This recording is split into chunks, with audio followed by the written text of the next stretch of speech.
ଆଜିର ବାକ୍ୟରେ ଆମ୍ଭେମାନେ ଦେଖିବା ଜିହସ୍ୟ ପୁସ୍ତକ ତାର 1 ଅଧ୍ୟାୟ ତାର 8 ପଦ। ଆଉ ସେଠାରେ ଏ ପ୍ରକାର ଲେଖା ଅଛି, ଏହି ବ୍ୟବସ୍ଥା ପୁସ୍ତକ ତୁମ୍ଭ ମୁଖରୁ ବିଚଳିତ ନ ହେଉ, ମାତ୍ର ତୁମ୍ଭେ ତହିଁର ଲେଖାନୁସାରେ ମାନିବାକୁ ଓ କରିବାକୁ ଦିବାରାତ୍ର ତାହା ଧ୍ୟାନ କର।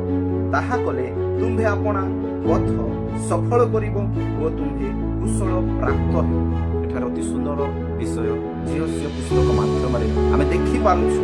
ଆଉ ଲେଖା ଅଛି ଯେ ଏହି ବ୍ୟବସ୍ଥା ତୁମ୍ଭ ମୁଖରୁ କଣ ନ ହେଉ, ବିଚଳିତ ନ ହେଉ। ଆମମାନଙ୍କ ମୁଖରେ ପ୍ରଭୁଙ୍କର ବ୍ୟବସ୍ଥା ରହିବା ଆବଶ୍ୟକ। ଆଉ ତହିଁର ଲେଖା ଅନୁସାରେ ମାନିବାକୁ ଓ କରିବାକୁ ଆମେ କଣ କରିବା ଅଛି? ଦିବାରାତ୍ର ଆମେ ସେହି ବ୍ୟବସ୍ଥା ଧ୍ୟାନ କରିବା ଅଛି। ଆଉ ଧ୍ୟାନ କଲେ ଆମମାନଙ୍କୁ କଣ ମିଳିବ? ଆମେ ଲେଖା ଅଛି ସେଠାରେ, ତୁମେ ଆପଣା ପଥ ସଫଳ ହେଇପାରିବ। ଆମମାନଙ୍କର ଜୀବନ ଯାତ୍ରାରେ ଆମମାନଙ୍କର ପ୍ରତିଟି ପଥରେ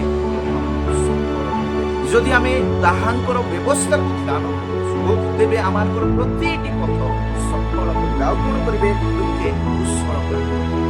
ଆଉ ଆମେମାନେ କଣ ହେଇପାରିବା? କୁଶଳ ହୋଇପାରିବା, ଆମେ ମଙ୍ଗଳ ହୋଇପାରିବା। ତେଣୁ ପ୍ରଭୁ ଆମ ପ୍ରତିକୁ ଆଶୀର୍ବାଦ କରନ୍ତୁ ଆଉ ବୁଝିବା ପାଇଁ ସାହାଯ୍ୟ କରନ୍ତୁ ଯେ